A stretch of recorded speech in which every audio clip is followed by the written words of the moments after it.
Yang ulun hormati peserta forum diseminasi budaya positif. Pertama-tama marilah kita memanjatkan puji syukur kehadiran Allah Subhanahu wa taala karena pada hari ini kita bersama-sama dapat berkumpul dalam acara forum diseminasi budaya positif.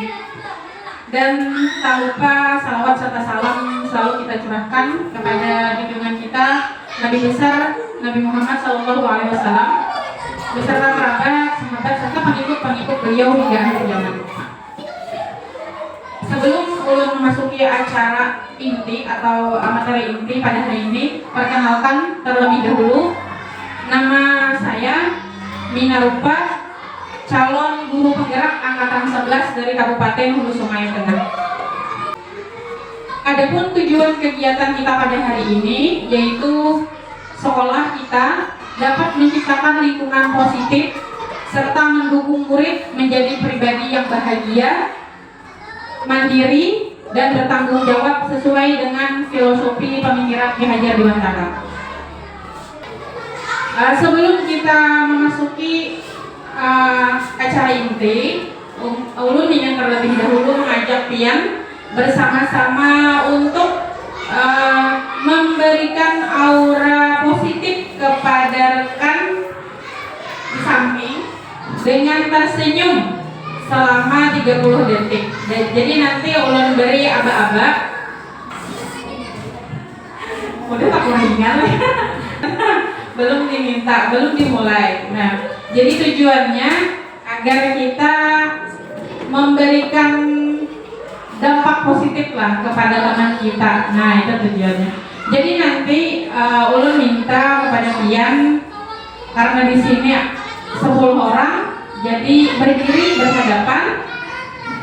Silakan pian pandang teman pian. Udah tahu boleh. Jadi silakan pian pandang teman pian, rekan pian, boleh pian memandang matanya. Ya, face to face lagi. Boleh pian memandang bibirnya yang jelas. Pian diri pian itu berikan senyuman. Senyum saja. Boleh sampai akhirnya tertawa ada Bapak. Artinya itu Bapak supaya kita memberikan aura positif kepada teman kita.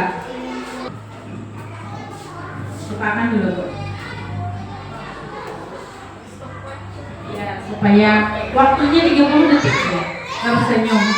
Jadi pian silakan nanti berdiri berhadapan melihat teman. Jadi ini pasangan Bapak Haji Sahran lawan Bapak Muhammad Aisyah, Ibu Eka dengan Ibu Sri, Ibu Haji Rusida dengan Rizka, Ibu Ija dengan Ibu Baida, Bapak Ahmad dengan Bapak Andi.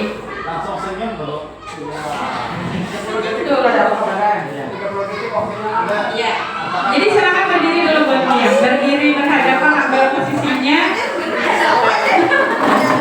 Dimulai dari Ibu Ija sudah tertawa. Iya, orangnya positif.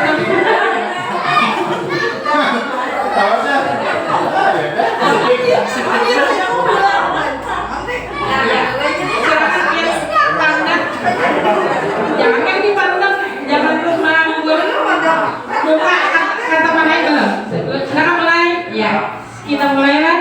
1, 2. Silakan pian tersenyum. 1, 2, 3. Iya.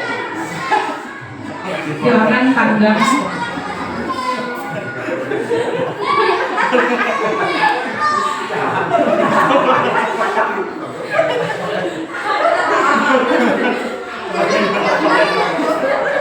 Iya, nah silakan. Terima kasih Bapak Ibu.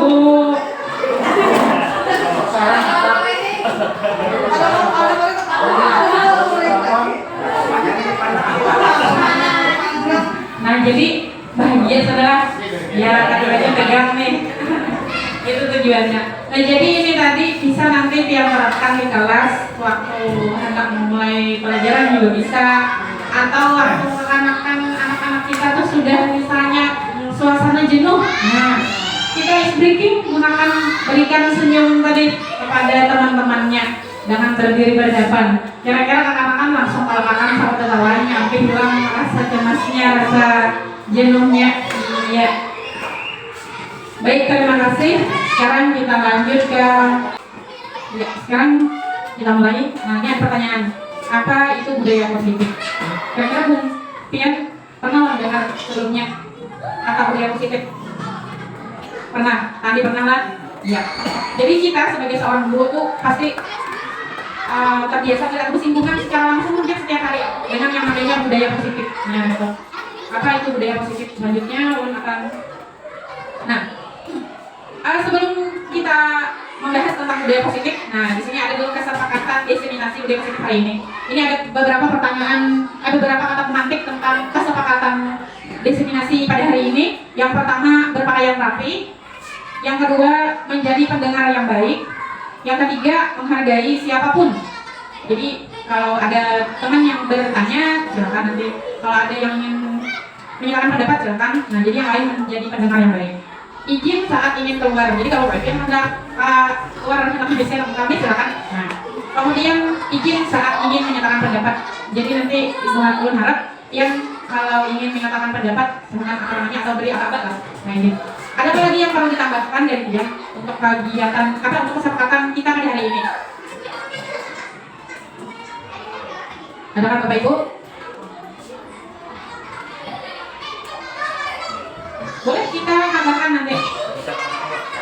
Oh ya, mengucapkan salam Bapak lah. Oke, jadi sebelum bertanya kita mengucapkan salam lah. Oh iya. Oke. Langsung saja lah kita. Jadi ini kesepakatan diseminasi budaya positif kita pada hari ini. Nah, sekarang lanjut ke slide selanjutnya. Nah, budaya positif tadi apa itu budaya positif? Budaya positif merupakan nilai-nilai, keyakinan-keyakinan dan kebiasaan-kebiasaan sekolah yang berpihak pada peserta didik agar peserta didik dapat berkembang menjadi pribadi yang kritis, penuh hormat dan bertanggung jawab. Ki Hajar Dewantara mengemukakan bahwa pendidikan bertujuan untuk memberikan tuntunan pada siswa agar mereka mencapai kebahagiaan dan bertumbuh menjadi individu yang berkarakter, mandiri, dan sesuai dengan kodrat tumbuh kembangnya sebagai anak. Nah, jadi itu dari filosofi pemikiran Ki Hajar. Nah, jadi kita sebagai seorang pendidik, jadi memberikan tuntunan agar siswa kita menjadi pribadi yang berkarakter. Berkarakter itu misalnya dia jujur, disiplin. Nah, itu karakter anak lah. Suka menolong, apalagi sopan, santun, itu karakter anak lah. Nah, kemudian mandiri, ini penting benar agar tidak selalu dia tergantung dengan orang tuanya di rumah misalnya, atau dengan kita di sekolah dan dengan teman-temannya. Dan sesuai dengan kodrat tumbuh kembangnya sesuai seorang anak. Nah, itu.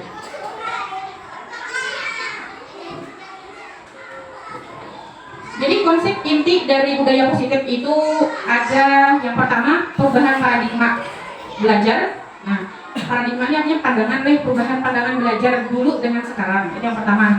Yang kedua disiplin positif. Yang ketiga nilai-nilai kebajikan. Yang keempat kebutuhan dasar manusia. Yang kelima motivasi perilaku manusia. Yang keenam posisi kontrol guru. Yang ketujuh keyakinan kelas. Dan yang kedelapan segitiga restitusi. Dan kita di sini sebagai seorang guru seorang guru yang baik itu harus memiliki kemampuan mewujudkan budaya positif di sekolah. Budaya positif tersebut dapat dijalankan dengan menerapkan konsep-konsep seperti ini. Yang 8 ini tadi. Nah, lanjut langsung ke materi yang pertama, yaitu pembelajaran dengan paradigma baru. Pembelajaran dengan paradigma baru itu artinya pembelajaran yang dirancang berdasarkan prinsip pembelajaran berdiferensiasi sehingga para peserta didik untuk mewujudkan profil pelajar Pancasila. Nah, jadi pembelajaran itu berdiferensiasi. Kita kalau penerapan kurikulum merdeka biasa sudah mengenal pembelajaran berdiferensiasi apa ya maksudnya dari pembelajaran berdiferensiasi itu? Bapak Ibu apa maksudnya?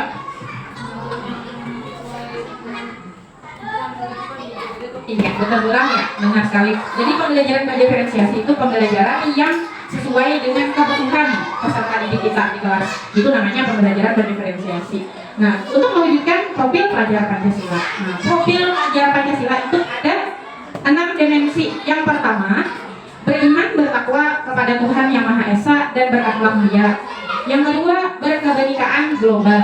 Yang ketiga, gotong royong, mandiri, bernalar kritis, dan yang terakhir kreatif. Nah, jadi itu yang diinginkan, pasti kita seorang guru kan menginginkan itu, mewujudkan itu pada dalam diri anak. Jadi yang pertama, dahulu beriman, bertakwa kepada Tuhan Yang Maha Esa dan berakhlak mulia. Nah, berakhlak mulia tadi yang tadi menjurusnya. Nah, yang kedua, berkebajikan global. Nah, dia kadang membeda-bedakan. Berteman semuanya ditemani, ya kan? Kemudian mandiri. Mandiri tadi tidak tergantung dengan orang lain. Nah, itu. Kemudian bergotong royong. Ini asas negara kita lah, gotong royong. Kemudian bernalar kritis dan kreatif. Nah, kreatif ini mungkin hal baru lah bagi kita. Tapi dengan berjalannya waktu, kita belajar lah untuk menciptakan murid yang kreatif. Kreatif itu dalam bisa, kalau ulun semalam kan mengajukan visi, mengubah barang yang tidak berguna atau sampah menjadi barang yang berguna. Nah, itu termasuk kreatif ya, Kak. Asalnya ada manfaatnya sampah itu, tapi diubahnya menjadi hiasan dinding atau apa lagi yang lain, pot bunga, jadi bermanfaat. Nah, itu termasuk kreatif. Nah, gitu.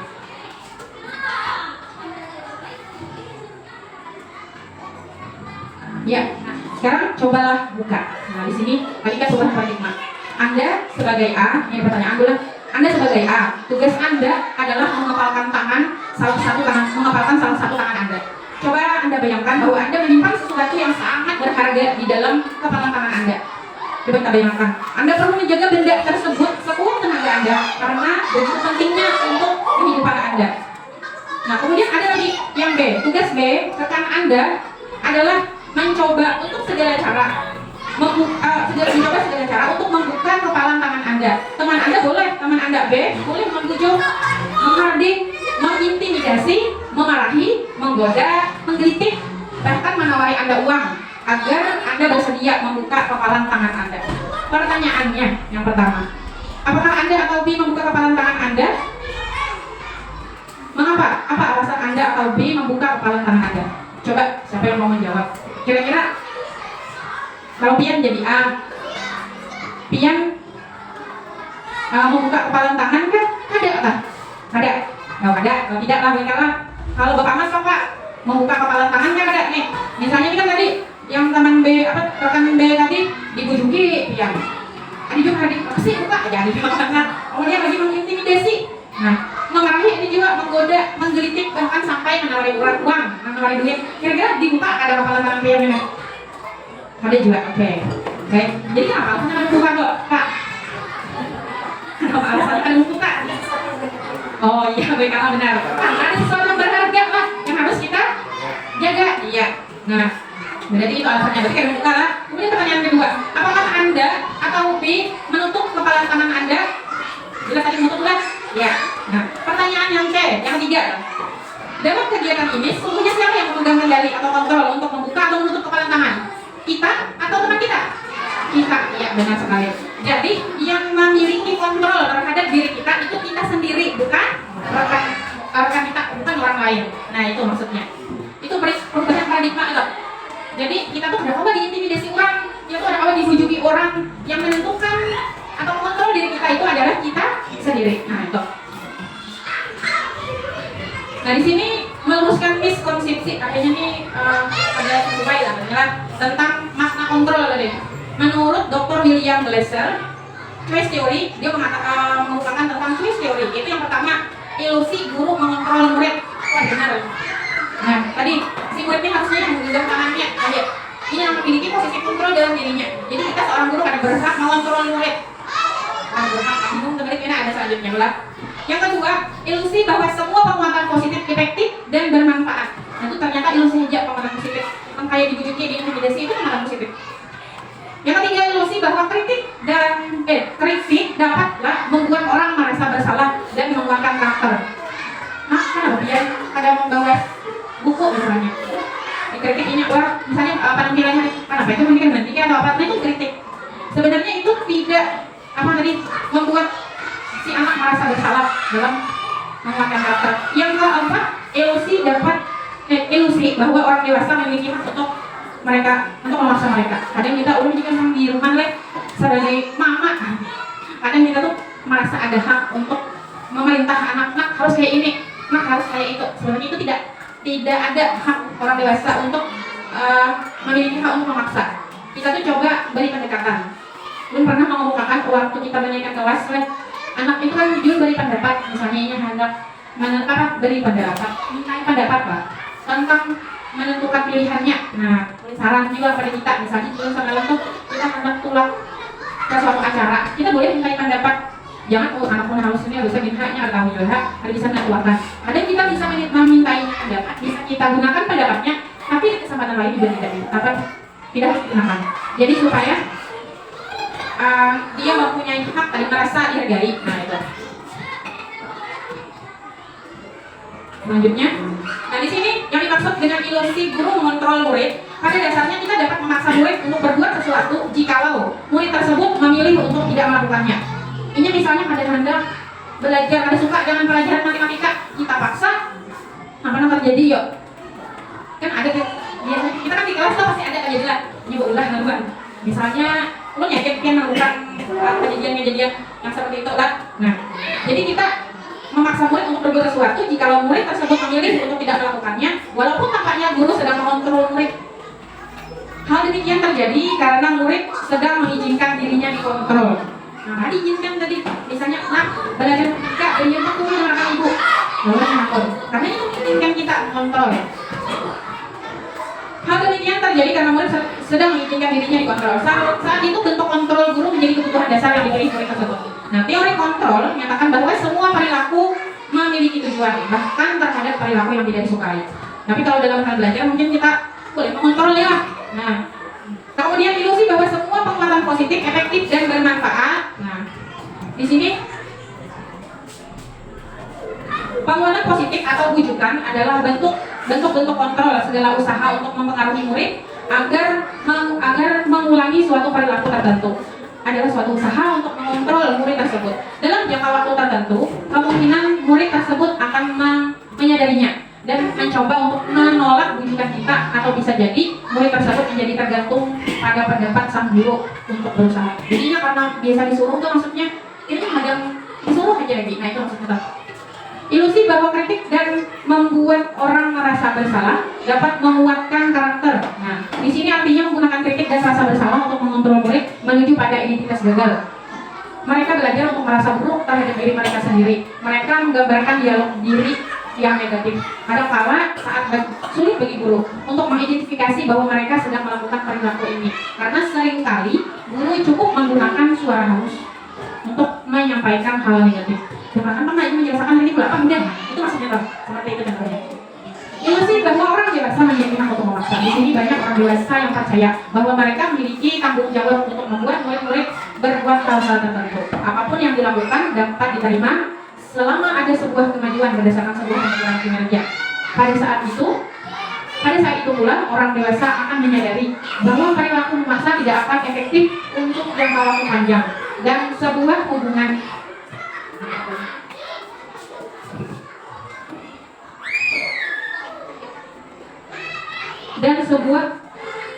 permusuhan akan terjadi. Nah di sini. Jadi bila kita memaksa lawan murid, anak-anak itu akhirnya merasa lawan guru si guru tuh, bapak ini nggak guru, ya. Jadi ada tertanam merasa sarik lah. Nah, tapi kayaknya nggak gampang pulang. Cuman ada tertanam rasa sarik, rasa marah di hatinya. Perubahan paradigma stimulus respon dan teori kontrol di sini ada dua. Bisakah kita mengontrol seseorang? Tadi, nah, stimulus respon kita mencoba mengubah orang agar berpandangan sama dengan kita. Kalau teori kontrol kita berusaha memahami pandangan orang lain tentang dunia. Jadi ini maksudnya posisi kita sebagai seorang guru, nah, ada kita mencoba mengubah orang agar berpandangan sama dengan kita. Nah, awalnya kali. Nah, tetapi kalau kita berusaha memahami pandangan orang tentang dunia, nah itu jadi selaras, jadi kita bisa memahami. Yang kedua, perilaku buruk dilihat sebagai suatu kesalahan. Tetapi kalau teori kontrol, semua perilaku memiliki tujuan. Jadi anak-anak murid kita tadi, nah misalnya dia belajar, kan yang namanya berdiferensiasi tadi, nah, jadi pembelajarannya itu kalau kita apa, ini pasti tuh yang ada dapat apa sih? Biasaan saya, nilainya tuh ada suka atau ada nyala atau berubah emosinya, uring-uringan. Ya, di kelas kayak itu lah kira-kira. Nah, orang lain bisa berbahaya. Nah, itu stimulus respon. Kalau teori kontrol, hanya Anda yang bisa mengontrol diri Anda. Kemudian lagi, saya bisa mengontrol orang lain. Tetapi kalau yang saya kontrol, Anda tidak bisa mengontrol orang lain. Selanjutnya, pemaksaan ada pada saat rujukan gagal. Kemudian di sini kolaborasi dan konsensus menciptakan pilihan-pilihan baru. Nanti untuk teori restriktivitas berbeda. Model berpikir menang kalah. Nah, kalau di sini model berpikir menang-menang. Selanjutnya, apakah Bapak Ibu setuju dengan pertanyaan ini? Yang pertama, hukuman dapat mendisiplinkan anak. Setuju pada penelitian? Setuju Bapak Rek? Yang lain Pak? Bila ia dihukum, ini akan disiplin. Si anak tuh, misalnya anggar nih, anggar Jumat Takwa minggu keberapanya tuh, lo pernah nggak menghukum anak yang tertawa, yang bercanda, yang bergayaan pada saat kegiatan Jumat Takwa? Nah, waktu itu menghukum yang laki-laki membersihkan halaman lingkungan sekolah kita, yang perempuan membersihkan itu salah kita lah, ya. Nah, itu tetap hukuman dapat mendisiplinkan anak. Minggu setelahnya disiplin. Berlanjut sampai kayaknya kira-kira 1 bulan, 2 bulan, 3 bulan. Kira-kira apakah anak itu akan disiplin? Kira-kira di kelas misalnya dia ada anak melanggar sesuatu, dia hukum, kira-kira dia ulang apa? Mengulangi kada? Kadang-kadang lah. Nah, yang benar kadang tidak. Jadi menurut Bu, hukuman dapat mendisiplinkan anak kada? Kada, dari Pak lah. Nah, tapi boleh dapat kita ada yang salah. Nah, yang kedua, pemberian hukuman dengan hal positif seperti membaca, membersihkan halaman sekolah dapat meningkatkan disiplin anak ada? Kira-kira, boleh Bu? Pemberian hukuman dengan hal positif seperti membaca, misalnya anak-anak di kelas melanggar kesepakatan kelas yang pengen buat lah, kemudian disuruh membaca hukumannya, membersihkan halaman sekolah. Nah, itu dapat meningkatkan disiplin anak ada ya? Maksudnya tuh disiplinnya tumbuh pada dengan cara seperti itu. Dapat? Sesuai dengan kemampuan anak. Sesuai dengan kemampuan anak kan? Nah, ya. Dapat berat dan diberi hukuman. Iya. Nah, jadi sambil kita buka WhatsApp kita lah, sambil kita sesuaikan dengan keadaan yang bisa kita. Gitu. Yang ketiga, memberi penghargaan dapat meningkatkan motivasi belajar anak. Iya. Iya. Nah, memberi penghargaan itu dengan cara misalnya memberi hadiah. Tapi misalnya, Bang, iya, ujian juga termasuk. Misalnya harus uji lagi, kira-kira makan-makan tuh. Ayo Pak. Iya, ini kan sering kita di dalam misalnya ada, untuk meningkatkan motivasinya adalah kita beri penghargaan 3 bulan kita misalnya melaksanakan tuh. Misalnya 3 saja dia akan melakukan disiplin, misalnya berpikir ada di bulan diundang kali itu misalnya kan ada tuh. Kira-kira pilihan dari mana tuh atas ada si anak itu melakukannya. Atau yang lain misalnya apa ya? Yang biasanya dia lakukan di kelas, memberikan penghargaan, meningkatkan motivasi belajar, memberi hadiah aja gue misalnya ketika anak-anak, ayo anak-anak siapa yang bisa menjawab pertanyaan ibu beri hadiah, kira-kira langsung lokal gitu. Tapi coba aja dia, nah siapa yang bisa menjawab, ayo kira-kira apa sih anda kasihnya? Ada di beri hadiah, kulir. Nah, jadi memberi penghargaan dapat meningkatkan motivasi belajar anak ada? Bisa boleh? Ya. Tapi itu berlangsung lama ada? Nah, yang ada hadiah, kalau motivasi belajar yang selalu.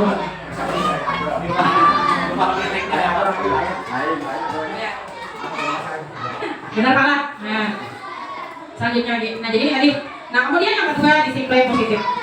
Disiplin positif ini merupakan salah satu cara penerapan yang bertujuan untuk menumbuhkan kesadaran serta memberdayakan anak untuk melakukan sesuatu tanpa sogokan, ancaman maupun hukuman. Nah, itu maksudnya disiplin positif.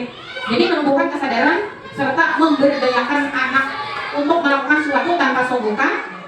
Jadi kita ada menyogok anak-anak tuh tanpa ancaman. Ada diancam-ancam, ayo siapa yang kada berbaris rapi?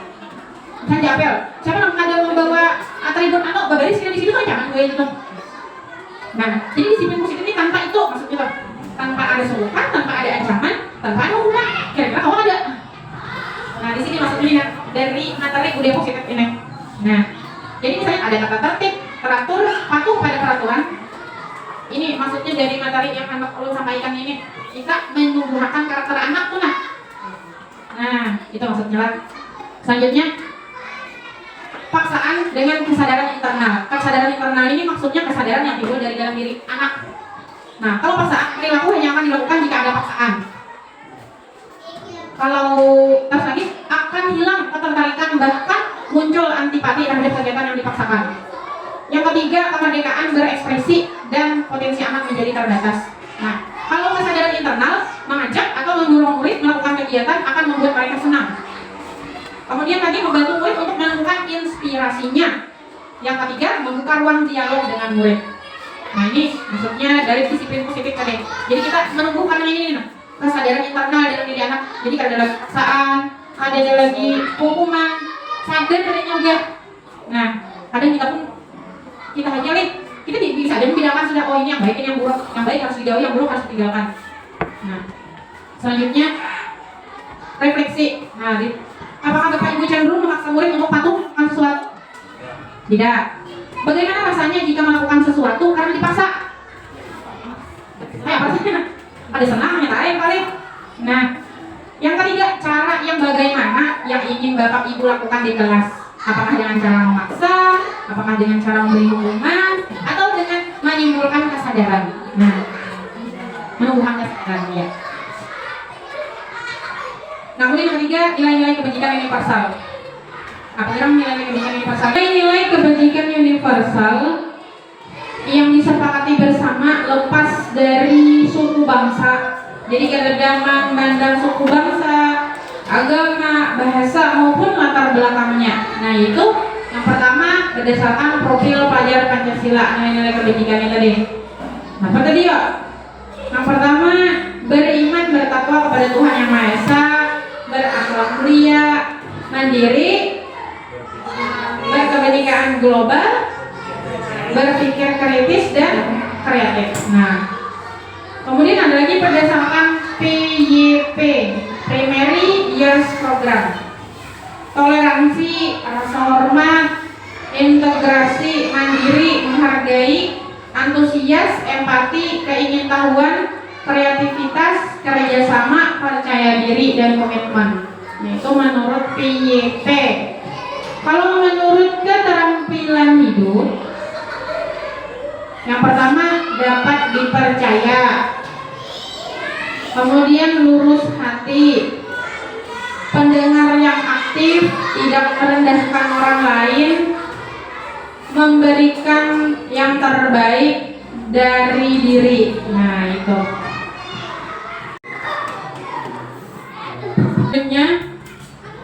Nah, kebutuhan dasar manusia. Ini yang keempat, kebutuhan dasar manusia itu ada 5. Yang pertama bertahan hidup, yang kedua kasih sayang, penguasaan, kebebasan, dan kesenangan.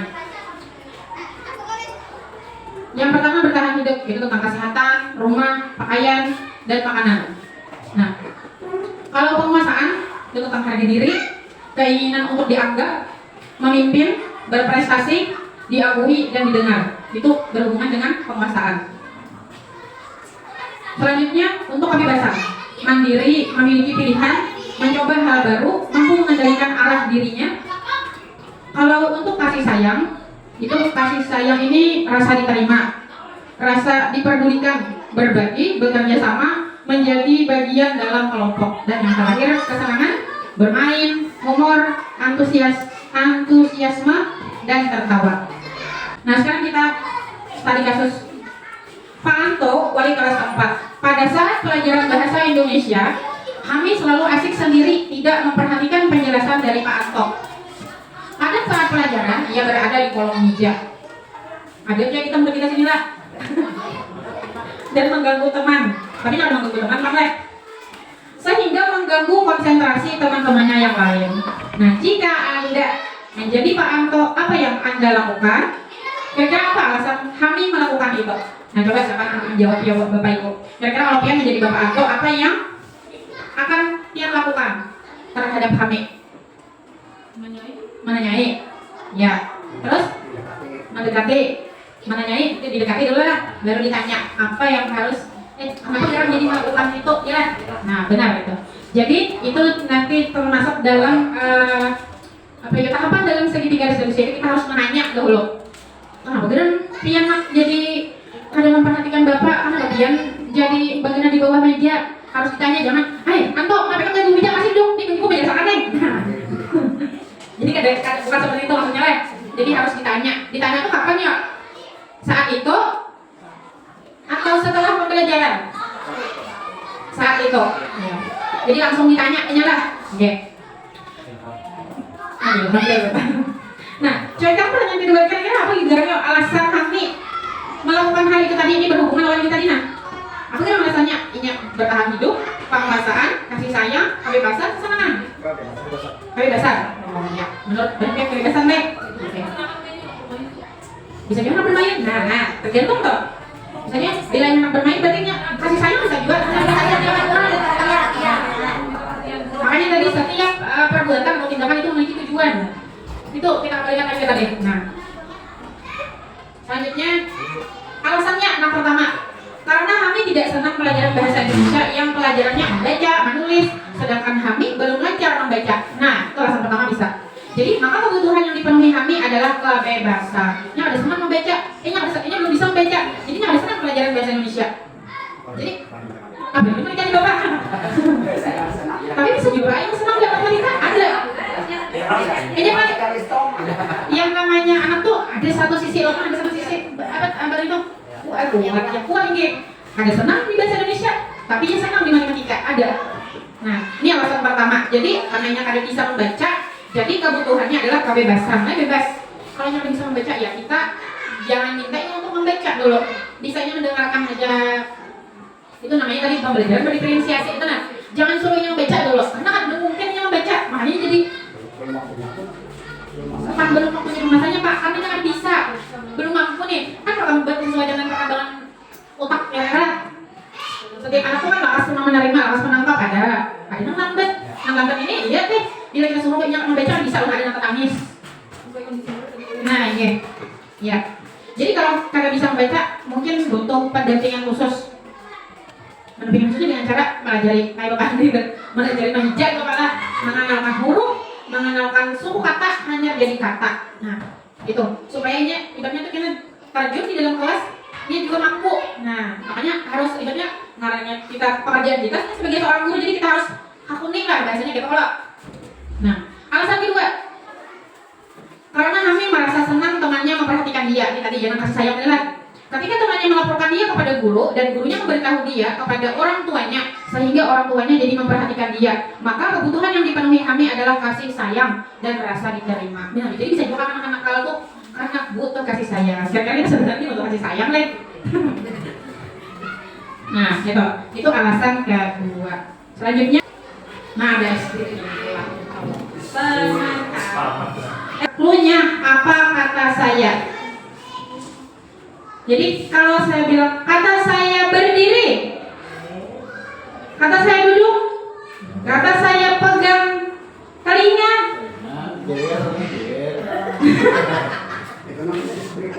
Ya, ice breaking dulu kita lah. Soalnya lapas sudah mendengar. Sekarang siap konsentrasi. Contoh dulu. Kata saya tepuk 1. Kata saya tepuk 2. Kata saya berdiri. Kata saya berduduk.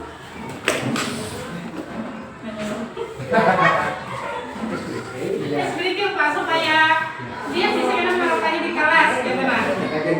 Nah ini supaya kira-kira anak-anak ini disiplina sudah apa Pak ini. Nah, ice breaking. Lagi. Kata saya tepuk 3.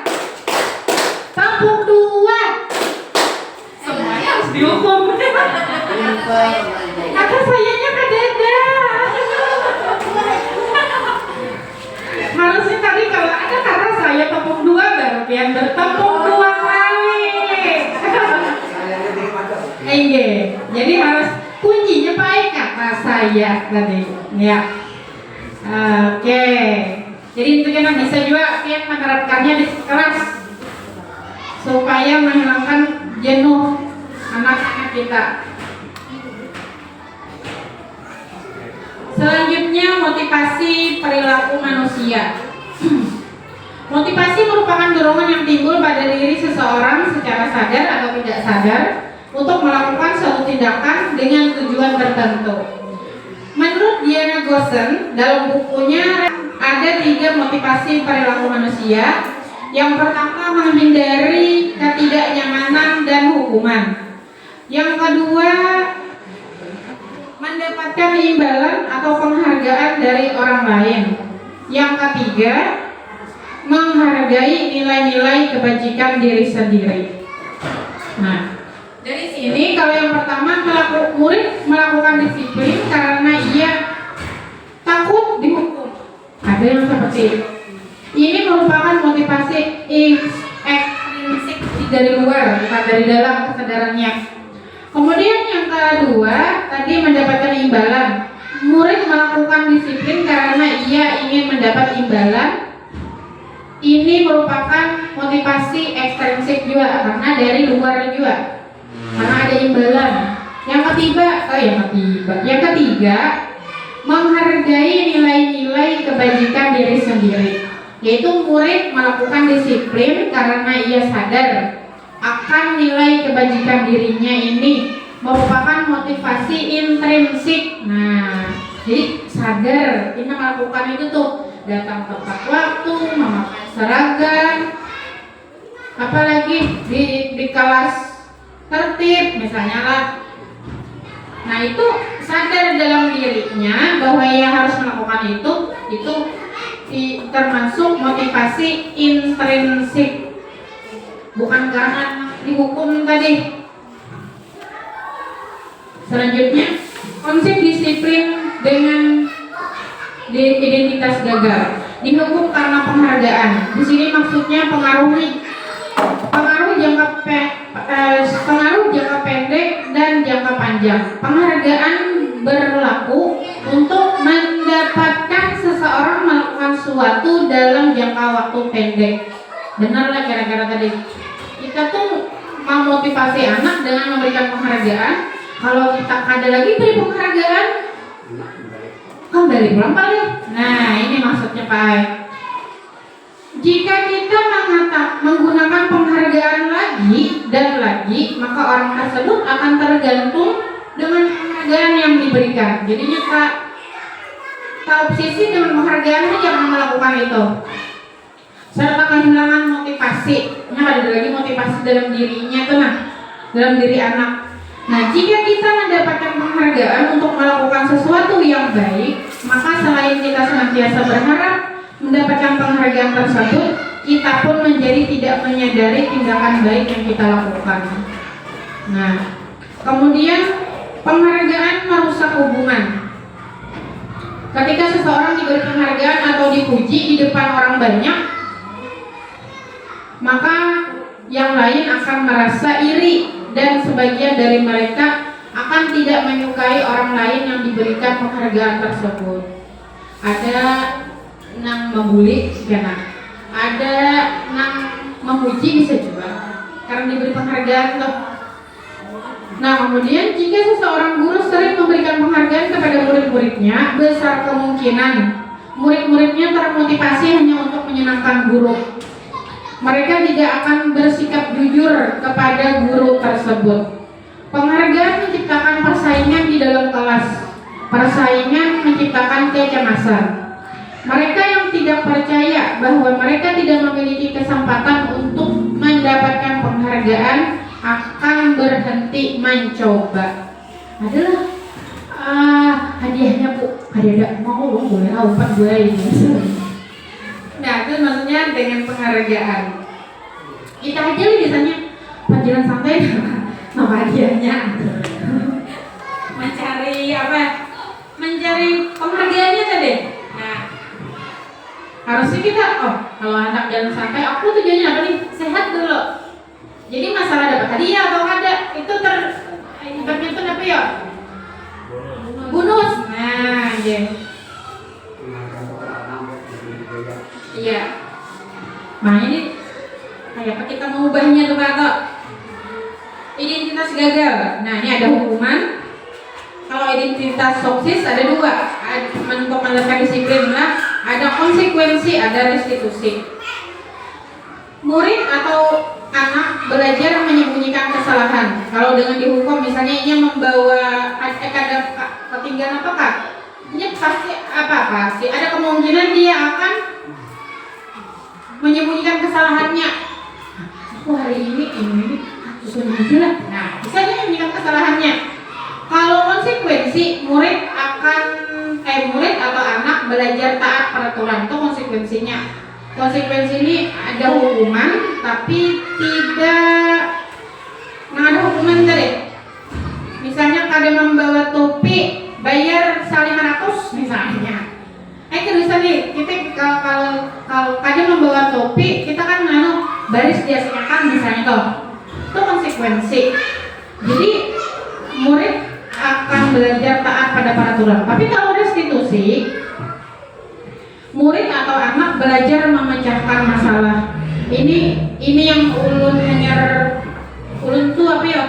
Hanya dapat ilmu lah dari pendidikan guru penggerak nih, menggunakan pendekatan restitusi.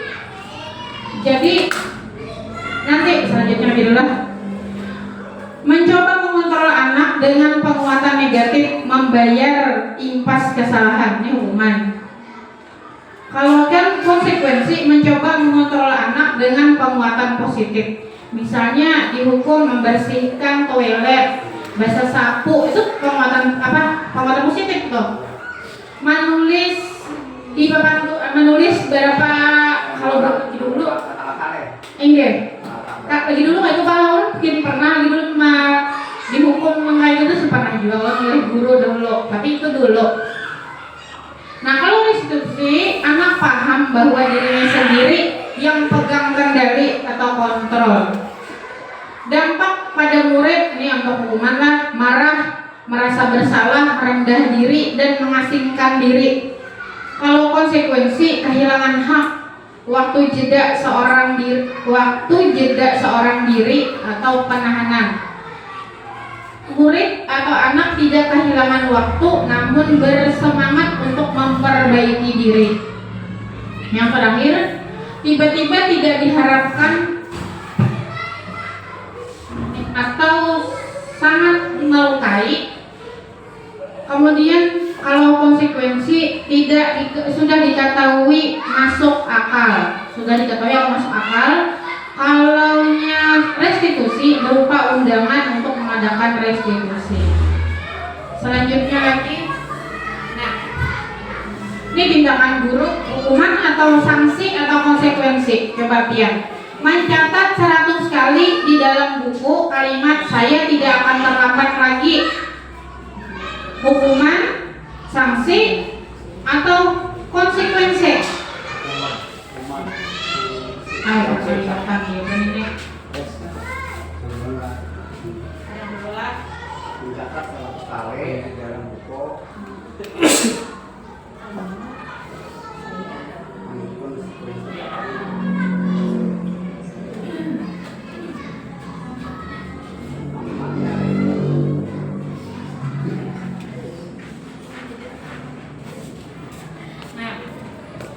Mencatat 100 konsekuensi. Karena ada hukuman Pak Ai. Karena ini pelajaran video Pak. Ya. Selanjutnya, nah jadi menurut Hajar Dewantara, merdeka itu artinya tidak hanya terlepas dari perintah, akan tetapi cakap untuk memerintah diri sendiri. Itu menurut PHD. Jadi yang maksud itu hukuman, konsekuensi atau sanksi? Konsekuensi. Nah, jadi kalau dia melanggar sesuatu ada konsekuensinya. Lari mengelilingi lapangan basket 2 kali karena terlambat hadir di sekolah. Ya.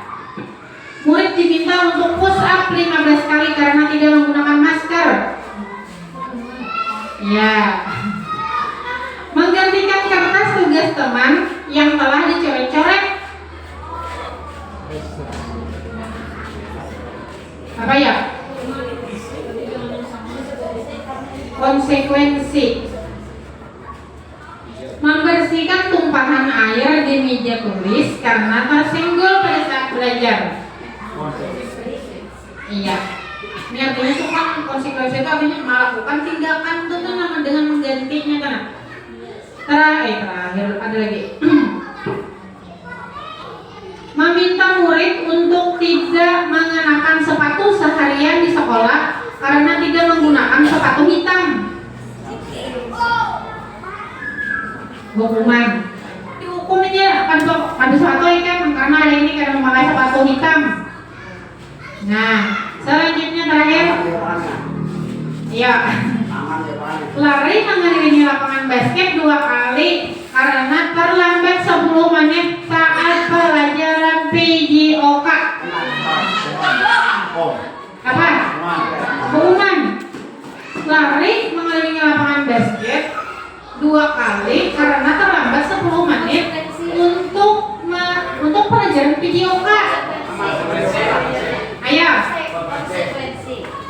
Tidak hanya terlepas dari perintah, artinya dia bisa mengontrol dirinya sendiri dan cakap dalam memerintah diri sendiri. Nah, sekarang keyakinan kelas. Apa keyakinan kelas sama dengan peraturan kelas? Sama kayak keyakinan kelas dengan peraturan kelas?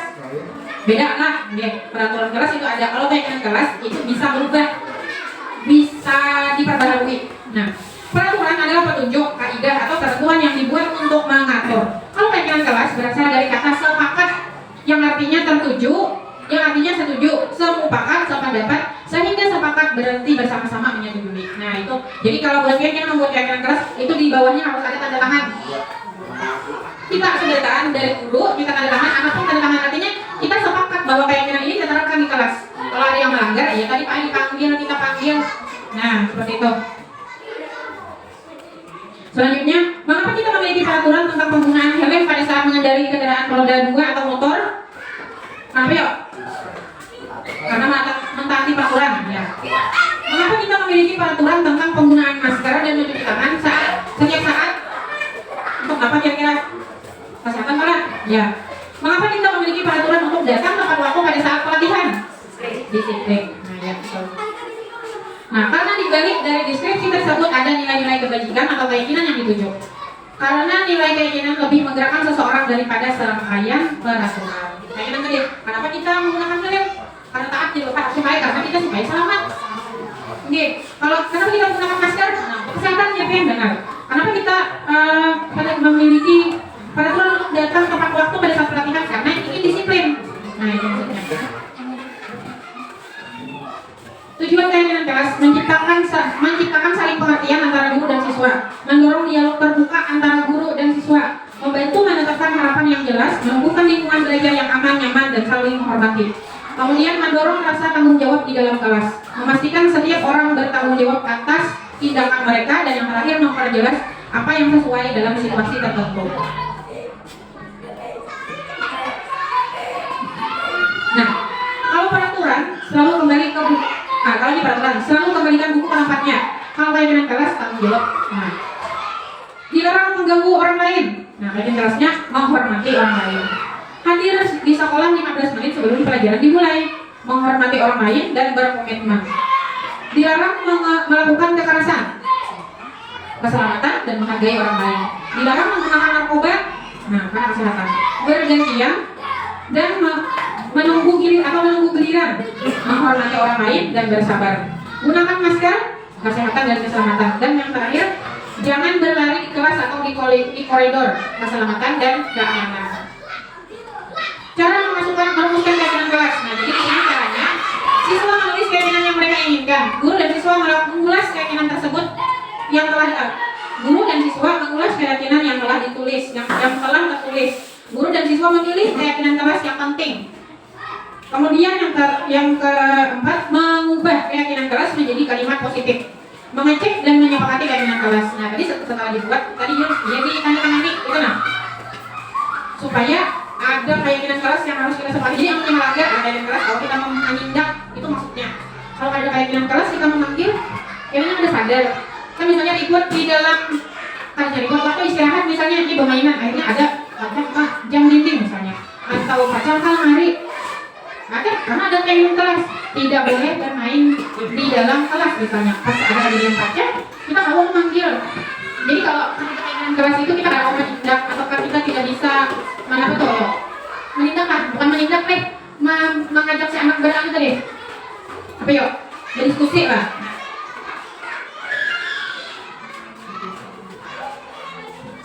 7 posisi 7 ini apa 7 5 posisi kontrol guru lah nih. Ada sebagai penghukum, pembuat rasa bersalah, sebagai teman, pemantau, dan manajer. Nah, kira-kira kita sebagai guru pernah melakukan ini nih. Contoh penerapan 5 posisi kontrol. Contoh kasus siswa tidak memakai atribut lengkap saat upacara bendera. Kalau penghukum, patuhi aturan sekolah, lalu berdiri di depan barisan, itu menghukum. Kalau pembuat rasa bersalah, berapa kali ibu guru memberitahu kamu, ibu kecewa sama kamu, itu pembuat rasa, akhirnya si anak ini merasa dirinya itu bersalah. Nah, kalau sebagai teman, ayolah yang tertib, buat ibu guru bangga, kali ini tidak apa-apa kamu salah. Itu sebagai teman kita. Kalau kita sebagai pemantau, kamu sudah melanggar apa peraturan dan konsekuensinya. Kamu nih anak, kamu sudah melanggar, kita nggak ada membawa topi. Apa peraturannya? Oh, belum nggak ada membawa topi. Bu Ai, apa konsekuensinya? Karena ada konsekuensinya. Nah, kalau manajer, apakah kamu tahu kesalahanmu? Kira-kira bagaimana kamu akan memperbaiki kesalahan? Jadi ditanya si anak nih supaya ini lagi mengulangi. Nah, itu dengan penerapan segitiga restitusi itu tadi. Jadi, ada Pak Ai. Bisa jadi pemantau kita dan manajer. Pemantau dan manajer. Kalau penghukum tadi kan ada pajang apa? Kita ulang-ulang. Nah, jadi kita menumbuhkan rasa sadar anak nih dengan memantau dan manajer. Yang ini posisi kontrol. Nah, jadi dari kelima posisi kontrol tersebut, idealnya seorang guru menggunakan posisi manajer. Kalau manajer tadi kita kembalikan. Nah, mengajukan pertanyaan-pertanyaan. Apa yang kita yakini, apa yang bisa kita kerjakan untuk memperbaiki masalah ini, menguatkan pribadi, murid meletakkan dirinya sebagai individu yang positif dalam dunia berkualitas. Bagaimana caranya saya bisa memperbaiki keadaan, mengevaluasi diri, bagaimana cara memperbaiki diri. Nah, ini tadi. Jadi posisi kontrol guru itu yang ideal adalah manajer. Yang kedelapan, segitiga restitusi. Ini ada 3 langkah. Yang pertama, menstabilkan identitas. Nah, berdasarkan prinsip membuat kesalahan adalah bagian dari proses pembelajaran. Kemudian yang kedua, validasi tindakan yang salah. Berdasarkan prinsip setiap perilaku berusaha memenuhi suatu kebutuhan tertentu. Karena dia melakukan kesalahan tadi, karena ada kebutuhannya yang 5 tadi. Nah, kemudian yang ketiga, menanyakan keyakinan. Mampu mengaitkan keyakinan dengan tindakan yang salah. Jadi misalnya nih, karena kalau waktu pelajaran di kelas, boleh kada belajar boleh kada bergaya ada baru kada lagi yang nanya. Nah, itu supaya ada timbul rasa rasa sadarnya tadi di dalam diri anak. Nah, konsep disiplin dengan pendekatan restitusi, cara menanamkan disiplin positif pada murid. Pengertian restitusi adalah proses menciptakan kondisi bagi murid untuk memperbaiki kesalahan mereka sehingga mereka bisa kembali pada kelompok mereka dengan karakter yang baik. Nah, kalau ciri-cirinya bukan menebus kesalahan namun belajar dari kesalahan. Nah, karena hari ini melanggar, misalnya ada memakai atribut lengkap, minggu depan jangan lagi maka. Nah, ini gue ini minggu depan ulun kada lagi. Kayak anak supaya pian kada lagi melakukan kesalahan ini. Misalnya ulun gue enak waktu sebelum berangkat ke sekolah, malah ulun siapkan sudah kopi dasi buat ke dalam tas. Nah, itu kan sadar seorang. Jadi betul. Misalnya pagi kita ulun cek ulang apakah ada kopi dan dasi sudah lengkap. Nah, lalu masuk sekolah. Itu kesadarannya timbul dalam dirinya. Kemudian memperbaiki hubungan. Jadi kadang-kadang kita kasih saling kalau si anak, nah bila ada anak yang melakukan kuman. Jadi artinya kita memadani aja. Kemudian tawaran bukan paksaan. Ini kan tadi supaya pian kada melakukan hal itu lagi untuk minggu depan kayak apa? Itu tawaran artinya bukan paksaan. Dia minggu depan dia anak bawa topi dan dasi itu paksaan paling dalamnya. Tapi kalau kita sadarkan dia minggu depan supaya pian kada lagi tinggal topi dan dasi kira-kira kayak apa? Itu kan artinya tawaran. Ini suruh berpikir seorang, sadar seorang. Nah, kemudian menuntun untuk melihat ke dalam diri. Nah, yang kita gerak kesalahannya, ulun gue pada membuat topi dan dasi hari ini tadi. Jadi tanya, apa gerak kesalahannya, bang si anak. Jangan kita, dia makanya mungkin apa yang dipanggil, dia pada membuat topi dan dasi. Dia tahu ya, padahal udah. Cuman kita menimbulkan supaya dia sadar dengan kesalahannya kan. Nah, jadi mari kita bersama berkolaborasi, saling mendukung demi mewujudkan disiplin positif di sekolah yang tercinta ini lah. Nah, berarti terima kasih. Nah, apa yang sudah ulun sampaikan hari ini Semoga bermanfaat dan dapat kita terapkan di sekolah kita.